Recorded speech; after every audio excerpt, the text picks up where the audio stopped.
बे 75 ton 15 August दिनाव बुंनांगौ जेबो गैयाब्लाबो गावबुरा खन्थानि जानानै आं दिनै बुंनांगौ बाध्य जादों।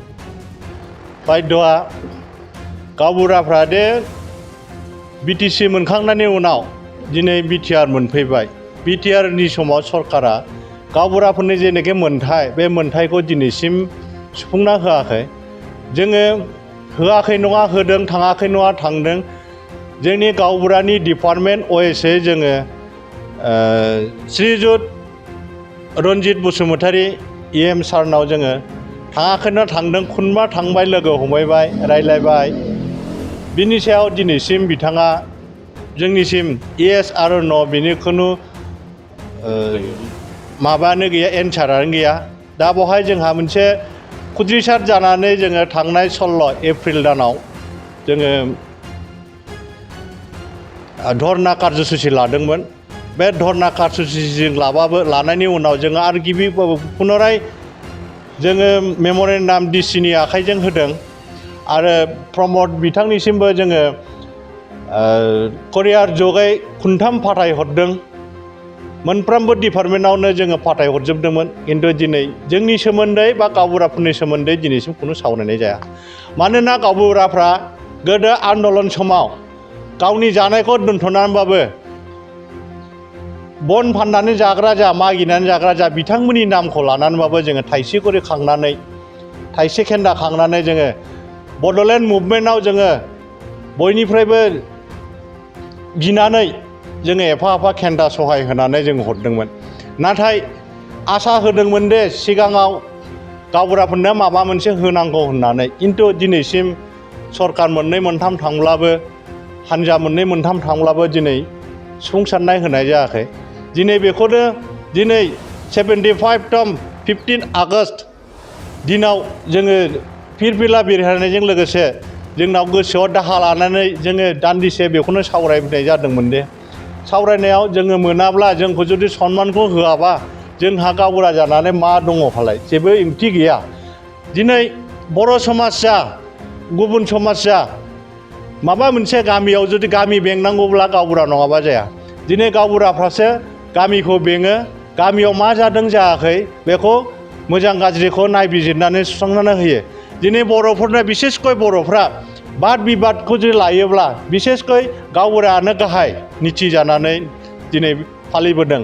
आरो लोगोसे दिनै थानाखौनो होन बा सार्केल अफिस बा डिसिखौनो होन, बिथांमोननो दिनैसिम जन्म मृत्यु बिभाजों लोगोसे समाजनि खामानि मावनायाव गावबुराफोरखौ दिनैसिम नारसोमगासिनो दङ। मानो होनबा दिनै गथ'फोर गोमागासिनो दङ चाइल्ड प्रटेक्शननि थाखाय, आरो दिनै उन्दै गथ'फ्रा दिनै हाबा जागासिनो दं। बेफोरखौ होबथानो थाखाय रिसेन्टलि नै दाख्लैसो जोंनो चाइल्ड कर्प'रेसन अफ इन्डियानि थ्रुनिफ्राय जोंनाव मोनसे लाइजाम हरदों। बे लाइजामखौ जोङो साफ्रोमबो गावबुरायानो बेवहाय मेम्बारशिप जानानै थानानै बे समाजखौ, बे चाइल्ड प्रटेक्शन संस्थाखौ दिनै सालायलांनांगौ आरो मेम्बारशिप जानानै थानांगौ। बेखौ लानानै वार्कशप जानानै थांखांबाय। आरो नै सेप्तेम्बर दानाव 16 थारिखआव आरो रिपिट बेखौनो वार्कशप जाबोगासिनो दङ। सरकारा जोंनि बेबस्थाखौ दिनै जुदि इनकिन्सित जुदि जेबो होनाब्ला फैगौ जोङो 26 आगस्टनि सिगां जोङो धरना कार्यसुचि लागोन होननानै आङो दिनै नोंसिनि बे मिडियानि थ्रुयै बुंफ्रुनाय जाबाय। उदांस्रि दिनाव जोङो सरकारनावबो खावलायहरनो नागिरदों, बिथांमोनहा जोंखौ जाहाथे आगोलाव जि जों दाबि खालायदोंमोन, दा बेखौनो रिमाइन्डार हिसाबै जोङो दाबि खालायो, जाहाथे जोंनि मोननांगौखौ आबुं खालामना होयो। जों दा जयैनो गावबुरा भबनाव गासैबो गावबुराफोरखौ लोगोआव लानानै जोङो सरकारखौ खावलायहरो, जों जा मोननांगौ सरकारा जेखौ होगोन जोंनो बेखौ गथायना होयो। जोंनाव डिमान्डआ दङ, जों जाहाथे जों डिमान्डखौथ' फुरा लिरनानै होदों, बे 317 थाखाखौ जोङो जाहाथे मोनजोबो क'क्राझार जिल्लायाव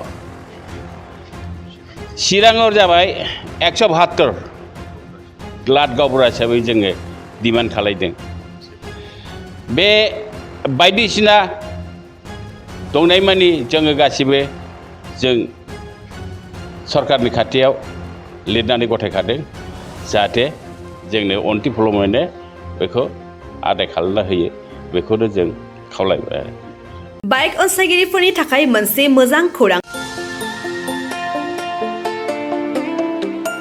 Kokrajhar GD road axis bank साखाथियाव थानाय दावहारु अट' एजेन्सिया नोंथांमोननि थाखाय लाबोदों दामाका स्पेशल अफार खम बेसेनावनो नोंथांमोना बाजाजनि गुबुन गुबुन मडेलनि बाइक फाइनान्स खालामना नोंथांनि सिमांखौ जाफुंहोनो हागोन 13,800 रांनिफ्राय जागायना 19,500 रांजों नोंथाङा बाजाजनि गुबुन गुबुन मडेलनि बाइक जेरै प्लाटिना पालसार बायदि गुबुन गुबुन मडेलनि बाइक लानो हागोन बाइकजों लोगोसे बेसेन होनाङालासे मोनफागोन गंसे हेलमेट बाइगिरि बिथांमोना गोरलै राहाजों बाजाजनि फाइनान्स लिमिटेड नङाबा एक्सिस बेंक लिमिटेडआव फाइनान्स खालामनो हागोन गोबांथार फोरमानलाइफोर गथायनो गोनांथि गैया खालि फट' गांसे पेन कार्ड आधार कार्ड भटार आइडि आरो सोलिबाय थानाय मोब्लिबनि बिल होयोब्लानो बे सुबिदाखौ लानो हागोन गोबां मिथिनो थाखाय 8473883986 03661270550 9957644326 आव फन खालाम